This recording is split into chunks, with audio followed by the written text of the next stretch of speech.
জীবনে সবার মধ্যেই খারাপ সময় আসে। আর আমার সাথে এই যে খারাপ সময়টা আসে না, এটা আমি মোটেও সহ্য করতে পারি না, নিজেকে মানাতেও পারি না, বোঝাতেও পারি না।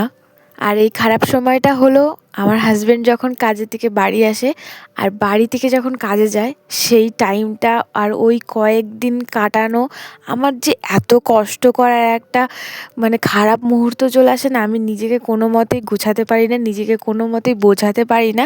কয়েকদিন হয়ে গেলে ঠিক হয়ে যায় ঠিকই, কিন্তু ওই যে সময়টা না, আমি মনে করি যে যেন কারোর সাথে না আসুক, কারোর মধ্যে না আসুক। আমি কি বলবো বোঝাতে পারছি না। তো যাই হোক, সো হ্যালো এভরিওয়ান, কেমন আছো তোমরা সবাই? আশা করি অনেক ভালো আছো, তোমাদের ভালোবাসা আমিও অনেক ভালো আছি। দেখো, কথা বলতে বলতে কত দূর চলে আসলাম।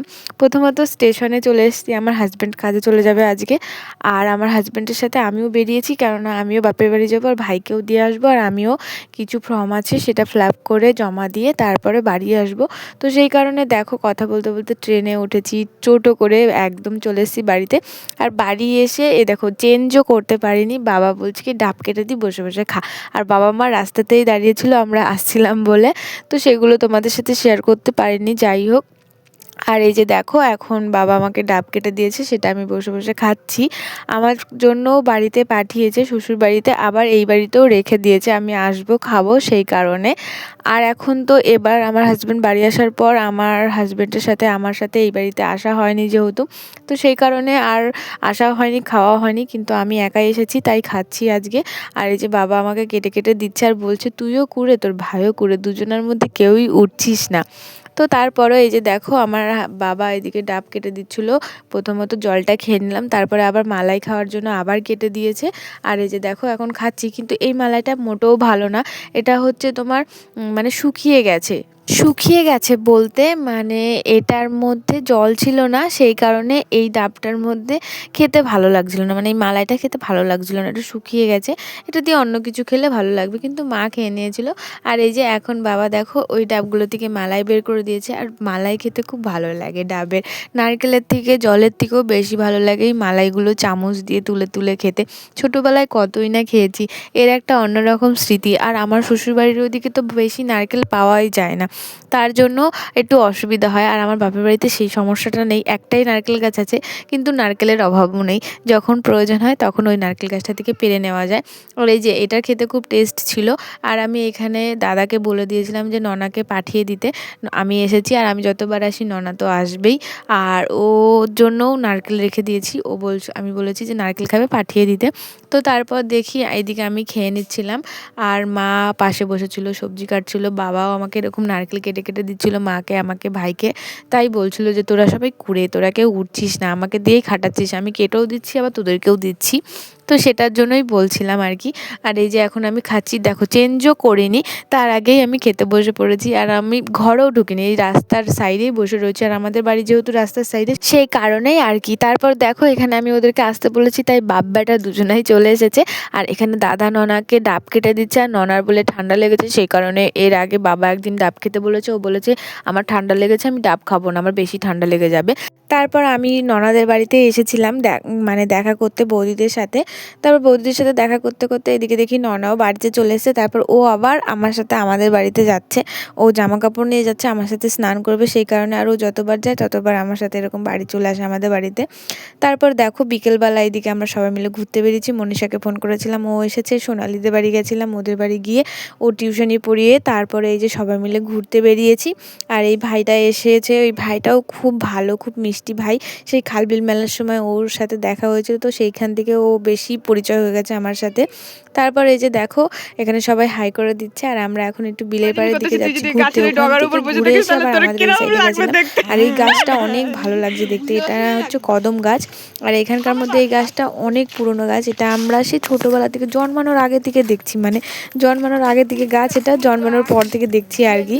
তারপর এই যে দেখো, এখানে আমরা বাড়ির দিকে চলে যাচ্ছি, আর অনেকটাই অন্ধকার অন্ধকার ভাব হয়ে গেছে, তোমরা নিশ্চয়ই দেখে বুঝতে পারছো, সূর্য নেই, তো বিকেল হয়ে গেছে, সন্ধ্যে ঘোর ঘোর হয়ে যাচ্ছে। আর এখন আমরা বাড়ি চলে যাচ্ছি। আর এই যে দেখো, এখানে আমরা তেলাতেলি করতে করতে সোনালির জুতোটাই ছিঁড়ে গেছে, তো সেটাই ও দেখাচ্ছিল, আমাকে বলছিল এমনিতে আমার জুতো নেই, তার মধ্যে এই জুতোটা তুই ছিঁড়ে দিলি। আর আমি না একদমই বুঝতে পারিনি কী করে ছিঁড়ে গেছে, আমি সেটা দেখিও নি।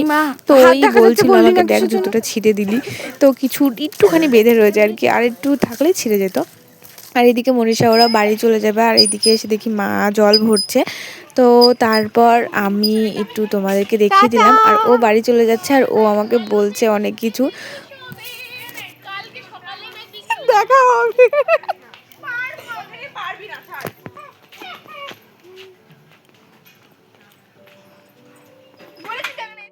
টাটা কর মনীষা। কি সব ভাষা দিস তুই। টাটা।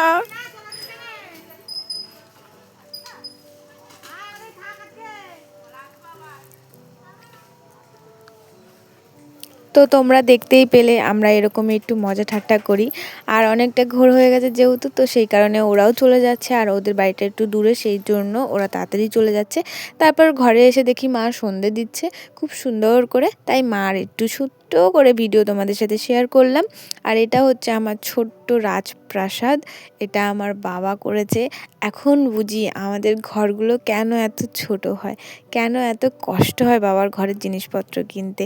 এখন সংসার করি তো তাই এখন বুঝি। আর এই যে বসে বসে ভাবছিলাম। আর ভিডিওটা তোমাদের কেমন লেগেছে অবশ্যই বলো। তারপর সন্ধ্যেবেলা বাবা অনেক খাবার দাবার নিয়ে এসছো, চলো তোমাদেরকে ছোট্ট করে ওগুলোও কিছুটা শেয়ার করি। আমি তো বাড়িতে থাকি, এগুলো নিয়েই ভিডিও করব যেহেতু। ছোট্ট করে শেয়ার বলতে ছোট্ট করে একটু রান্না করে তোমাদেরকে দেখিয়ে দেবো। আর আমি এখানে এখন ম্যাগি করবো, আর ম্যাগিটা আজকে ইউনিকভাবে করতে চাইছি। তো দেখো আর শেখো আমার কাছ থেকে আমি কিভাবে বানাই। তো এখানে প্রথমত আমি একটু কাঁচা লঙ্কা তেলে ভেজে নিয়েছি, তারপর তেলের উপর জল দিয়ে দিয়েছি। জানি না কোথা থেকে এই রান্নাটা আমি শিখেছি।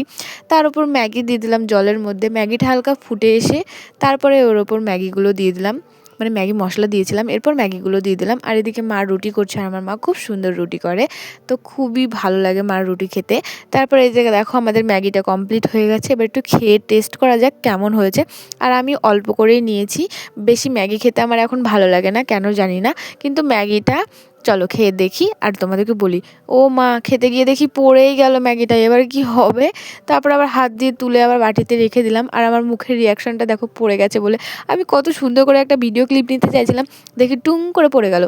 তারপর যাই হোক ম্যাগিটা খেয়ে ঘরে চলে এসেছি। ঘরে এসে দেখি ভাইও খাবার নিয়ে চলে এসেছে, বাবাকে যেহেতু খাবার আনতে বলেছিলাম সেই কারণে বাবাও খাবার নিয়ে চলে এসেছে। আর বাবা নিয়ে এসে সিঙ্গারা, আর এই যে এখানে আমাকে 2টো সিঙ্গারা দিয়ে দিল। চলো এবার সিঙ্গারাটা খেয়ে নিই। আর বাপের বাড়ি আসলে তো এই একটা সুবিধা, যেটা খেতে চাইবা সেটাই বের করে করে দেবে, কোনো কাজ নেই ধাম নেই, খাও আর ঘুমাও, খাও আর ঘুমাও, বাবাকে যা বলবা তাই খাও। তো যাই হোক বন্ধুরা, কেমন লাগলো ভিডিওটা অবশ্যই বলো। সারাদিনে আমি আজকে যা যা করেছি তোমাদেরকে ছোট্ট করে শেয়ার করলাম। কালকে দেখি আরও সুন্দর ভিডিও দেওয়ার চেষ্টা করব। তো ভালো থেকো তোমরা সবাই, আর ভিডিওটা কেমন হয়েছে অবশ্যই বলো। ভালো লাগলে কিন্তু অবশ্যই একটা লাইক, কমেন্ট, শেয়ার, সাবস্ক্রাইব করে দিও। টাটা।